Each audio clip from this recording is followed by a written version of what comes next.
Hola, ¿qué tal? ¿Cómo están? Bienvenidos a otro programa de Crónica de hoy. Si preguntáramos por la calle a las personas si saben lo que es la sábana santa o la síndone, muchos, por supuesto, no sabrían lo que es. Y de los que lo supieran, muchos te dirían sencillamente que es una copia del medievo. ¿Por qué? Pues porque este es el eslogan que con mucho énfasis se lanzó hace unos 30 años. La sábana santa es una copia de la Edad Media. Y eso fue lo que apareció en todos los titulares de prensa, radio y televisión por el famoso experimento del carbono 14, etcétera, etcétera. Y eso es lo que ha quedado muchas veces en la memoria colectiva, que la sábana santa es una copia de la Edad Media. Sin embargo,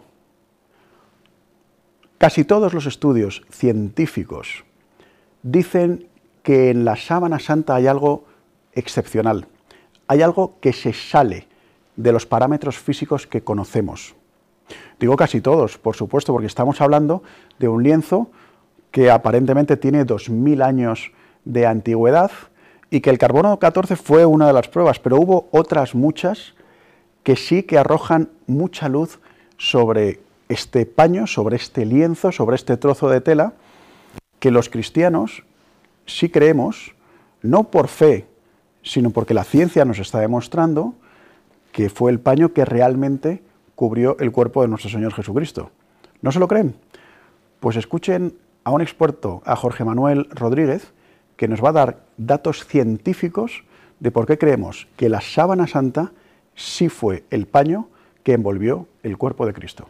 La sábana santa continúa siendo un misterio, es algo que permanece porque no está resuelto en ninguno de los aspectos que se podría considerar cerrados, ¿no?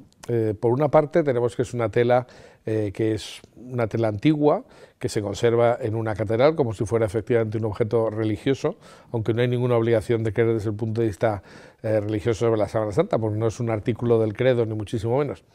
Pero sí que es verdad que tiene algunos enigmas importantes.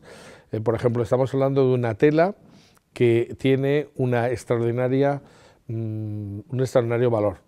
Tiene la imagen de un crucificado que tiene pues todas las marcas de la pasión de Cristo y aunque no fuera Cristo, está claro que se trata de una persona que ha muerto crucificada. Durante todo el tiempo que se aplicaron las crucifixiones, nunca se crucificó a nadie importante. Generalmente morían esclavos y gente así. Sin embargo, la sábana tiene una tela que era con la que se hacía el traje del sumo sacerdote de Jerusalén y tiene pólenes que nos permiten reconstruir un tipo de enterramiento como el que Plinio el Viejo reconoce que se hacía a los reyes. Eso en el aspecto de un crucificado, o sea, en la tumba de un crucificado, es algo insólito. Pero por otra parte, las huellas de esa pasión pues coinciden en todos los detalles con el caso de Jesús. Pero el caso de Jesús es absolutamente excepcional. Es un hombre que está coronado de espinas. No existe en la historia ningún caso de nadie que haya sido coronado de espinas y desde luego no era un proceso o parte de un proceso romano. Se hace en el caso de Jesús porque los soldados se burlan de la realeza de Cristo. Por tanto, no era una cosa que se hiciera habitualmente. Por otra parte, está flagelado con un instrumento que existía en el tiempo de Jesús y que era uno de los flagrum que se utilizaban. Tiene las marcas exactamente como las que aparecen allí, está clavado por las manos y los pies, cosa que tampoco era habitual porque bastaba para que muriera el crucificado que tuviera pues sujetos los brazos y los pies. Y además, pues cuando una persona era flagelada jamás era crucificada. Tampoco era normal que se enterrara y mucho menos con una tela tan importante. En fin, hay muchos detalles que nos hacen pensar que o es Jesús o tendría que ser una imitación del caso de Jesús, porque es un caso conocido por los evangelios. Ahora, ¿se podría imitar una muerte así y conseguir una imagen? No. Es decir, podríamos saber, teniendo muchísima información, cómo fue la muerte de Cristo, pero lo que no podríamos hacer es coger un voluntario, asesinarlo con esos detalles, quitar la sábana que lo envuelve antes de que el cadáver se corrompa, porque no hay signos de corrupción en el cadáver, y conseguir que el cadáver deje la impresión, la huella sobre la tela. Eso no ha ocurrido nunca, se ha intentado por todos los medios, de forma natural y de forma artificial, originar una imagen como la que aparece en la sábana santa y es radicalmente imposible.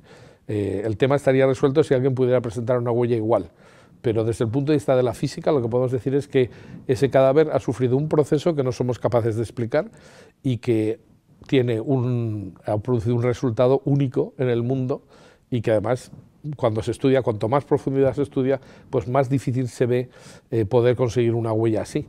Entre el año 78 y el año 81 se hicieron 27 publicaciones científicas por parte de un equipo científico básicamente formado por norteamericanos que llegó a la conclusión de que la sábana no podría existir.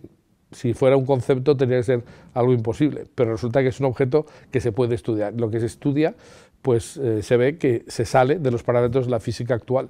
Entonces, claro que es un misterio que permanece. Dentro del cúmulo de reliquias que se atribuyen a Jesús y que hay incluso excesivas en muchos sitios, pues hay algunas que nos sorprenden precisamente por su escasa popularidad. Esa escasa popularidad se atribuye al sudario de Oviedo, que evidentemente en Oviedo es muy conocido, pero no a nivel internacional. La culpa de esto la tiene el que los evangelios, cuando hablan de la sepultura de Jesús, dicen, concretamente San Juan, el capítulo 20, versículo 7, nos hablan de un sudario. Pero el concepto de sudario no lo tenemos claro, porque no conocemos correctamente las costumbres judías. Juan dice que cuando Pedro y Juan llegaron al sepulcro, vieron los lienzos planos, caídos, deshinchados, utiliza el verbo griego, no tiene una traducción exacta, pero dice claramente que el pañuelo, que nosotros no traducimos y decimos sudarión o sudario, el pañuelo que había estado sobre su cabeza no estaba con los lienzos o como los lienzos, que de las dos maneras se podría traducir, sino que estaba enrollado sobre sí mismo en su sitio o en un sitio aparte. Entonces, ¿eso qué es? Pues no, evidentemente una cosa es la sábana que envuelve el cuerpo, esos lienzos grandes que se ajustan a una de las formas de enterramiento que utilizaban los judíos en el tiempo de Jesús, pero no describe que ese sudario, no describe cuándo se ha usado ni dice por qué está allí. Dice el pañuelo que había estado sobre su cabeza. Está claro que había estado antes. Ahora, ¿cuánto antes? Resulta que las costumbres judías exigen que cuando una persona muere, la verdad es que no es nada de extraño, porque nosotros mismos lo hacemos cuando hay un muerto en una carretera, le cubrimos la cara. Bueno, pues para las costumbres y para, digamos, los preceptos judíos, cuando una persona considerada imagen de Dios muere con el rostro deformado, se considera casi como una blasfemia desde el punto de vista religioso. Y por tanto, ese rostro tiene que estar cubierto. Nosotros ahora lo hacemos por respeto al cadáver, pero bueno, ellos lo interpretan desde un punto de vista religioso.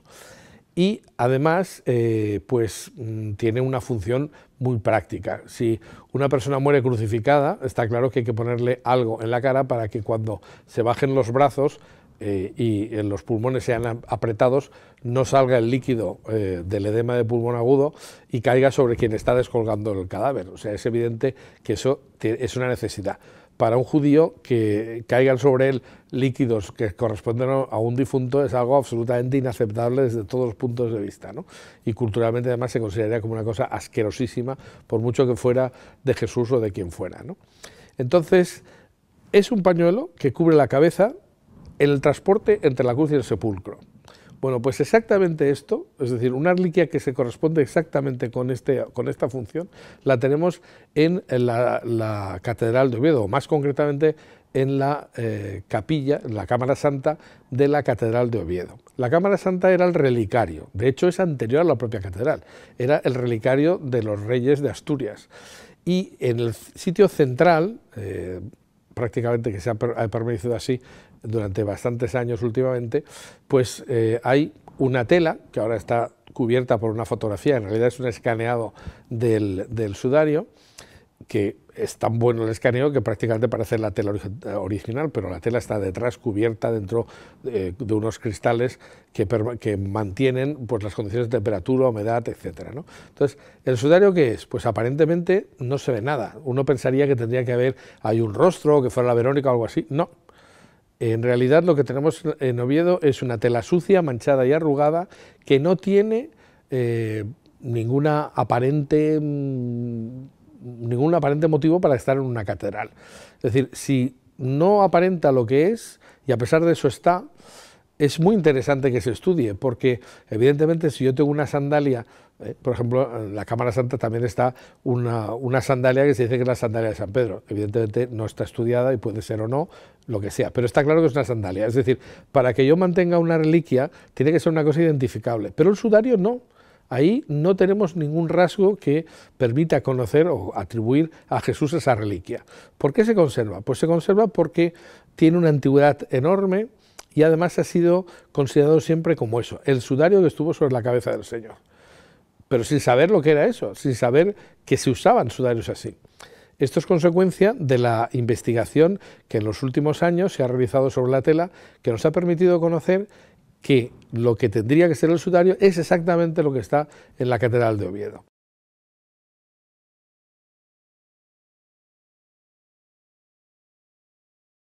Los científicos han dicho muchas cosas a lo largo de muchos años.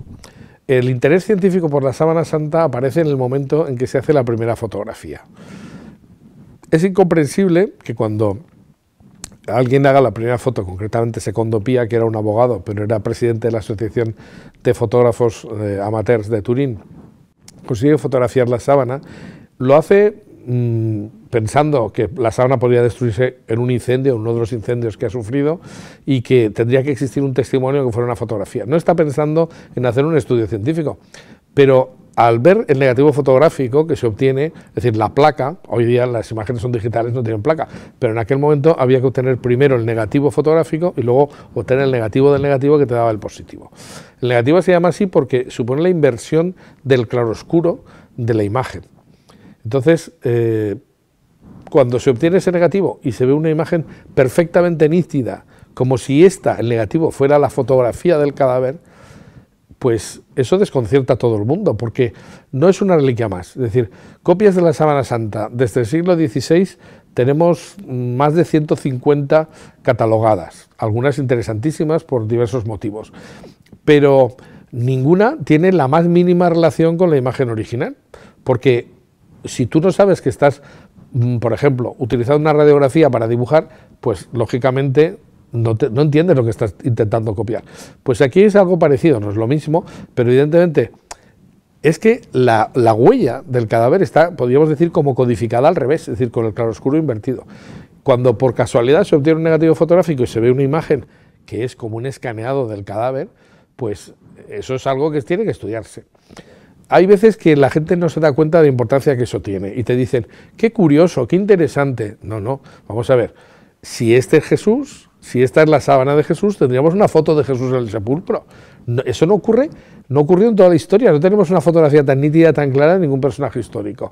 Entonces, hay gente incluso que reprocha, ¿y por qué se dedican a estudiar la sábana santa? Oiga, primero porque es muy interesante, pero es mucho más interesante que sea Sargón o Aquiles o Tutankamón. Entonces, la ciencia, según ha ido metiéndose en el tema de la sábana, ha ido descubriendo cosas que no le encajaban, pero luego se ha visto que precisamente ese no encaje tiene una posible explicación hasta llegar a aspectos en que es prácticamente imposible poder solucionar cómo se ha montado, cómo se ha formado esta imagen, o de forma natural o de forma artificial. No hay alternativa. Por eso se queda la cosa en, ¿podemos explicar la sábana santa? No. ¿Podemos describirla? ¿Podemos describir las características de la imagen? Como digo, en estos últimos 100 años o 100 y pico años, desde que aparece la fotografía de la sábana y se divulga, muchos científicos han intentado explicar cómo se ha formado esa imagen. El grupo más importante, por simplificar, fue el equipo Sturp, un equipo de científicos que curiosamente eran 33, pero vamos, 26 de ellos se fueron a Turín a estudiar la sábana durante 120 horas. Le dedicaron a ese equipo, el Sturp le dedicó en total, durante 3 años, 150.000 horas de estudio, y publican los resultados en revistas científicas de primer orden. Esas revistas científicas no es publicar en el Hola, con todos los respetos, sino tienen que pasar por unos referees, es decir, por unos tribunales, dijéramos, que ponen inconvenientes a las publicaciones científicas. Cuando se hacen en 3 años 27 publicaciones científicas sobre la física y la química de la síndrome en revistas de nivel y que son valoradas muy positivamente, no podemos poner esto al nivel de una opinión. Es decir, hay una serie de cosas que están demostradas. Todavía hay gente que sigue diciendo, bueno, es que algunos opinan que la sábana santa es auténtica, pero otros piensan que es falsa. Digo, bueno, pero es que da la casualidad de que todos los que opinan que es auténtica, en el sentido de que no es un fraude, todos los que opinan eso son gente que ha estudiado la sábana. Y sin embargo, los que opinan lo contrario son los que no lo han estudiado. Entonces no se puede poner al mismo nivel una opinión y la otra. Hay que tener en cuenta que en el equipo Sturp había 9 físicos de precisamente del laboratorio de Los Álamos, que es un laboratorio de referencia en Estados Unidos en los años 70 más, porque eran casi algunos los que habían inventado la bomba atómica. Es decir, la bomba atómica se crea en un laboratorio que se considera de altísimo nivel, que es el laboratorio de Los Álamos. Bueno, pues 9 científicos de Los Álamos estudian la sábana directamente durante 120 horas, toman muestras y luego sacan sus conclusiones correspondientes. Y lo que dicen es que no tiene explicación. Pues eso es bastante algo más que una opinión, ¿no? En el año 2012, en Valencia, se hizo el primer Congreso Internacional sobre la Sábana Santa en la Facultad de Medicina. Y yo tuve la posibilidad de preguntarle al que dirigió ese equipo, el doctor John Jackson, que lleva toda su vida interesado por la Sábana Santa, doctor en física, y trabajaba en la Academia de Fuerzas Aéreas de Estados Unidos como profesor de física, ¿no? Bueno, pues en Colorado Springs. Pues le pregunté, ¿se podría decir hoy día, que han pasado ya muchos años desde aquellos estudios, que todos aquellos datos son aceptables, se siguen manteniendo? Y dijo, sí, probablemente ahora con procedimientos digitales podríamos saber más, pero teníamos medios suficientes como para determinar lo que no era la síndrome. Quizás si se hiciera una nueva investigación sobre la Sábana Santa podríamos saber cómo, o muchos más datos, y no podríamos solamente descartar, sino que podríamos acercarnos a cómo se formó la imagen. Es posible, pero todo lo que se dijo allí sigue siendo vigente, porque se utilizaron los mejores métodos que se conocían en aquel momento para detectar fraudes. Y lo que se encuentra es que la Sábana Santa no es un fraude, pero no hay alternativa. Por eso es un tema que sigue abierto y que los científicos consideran que está abierto, es decir, no está cerrado en absoluto. Yo, como jurista que soy, tengo que decir que el Tribunal Supremo entiende que cuando tenemos una serie de pruebas y hay pruebas que son discordantes y las pruebas que contradicen a otras son aceptables igualmente, este es un tema que no puede considerarse cerrado. Desde luego, si la Sábana Santa fuera una copia de la Edad Media, pues bueno, la fe de los católicos no se tambalearía, porque nuestra fe no se basa en la síndrome, nuestra fe se basa en nuestro Señor Jesús, en su palabra, en los evangelios, no en la síndrome. Pero tampoco podemos apartarla como si no fuera nada, porque después de escuchar a Jorge Manuel Rodríguez, verdad que a uno le queda mucho más claro que hay algo tremendamente sorprendente en la Sábana Santa. Y hay muchas incógnitas y hay muchos puntos de luz también que nos indican que en la Sábana Santa hay algo, que tiene algo. Por eso es interesante que no nos quedemos con lo primero que nos digan de que es una copia medieval o que ridiculicen de algún modo las creencias propias de la tradición de la Iglesia Católica, porque encierran muchos siglos de sabiduría, de experiencia, de escucha atenta del Señor.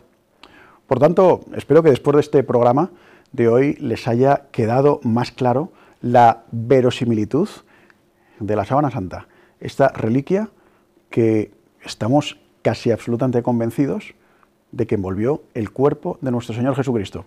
Les espero en el próximo programa de Crónica de Hoy.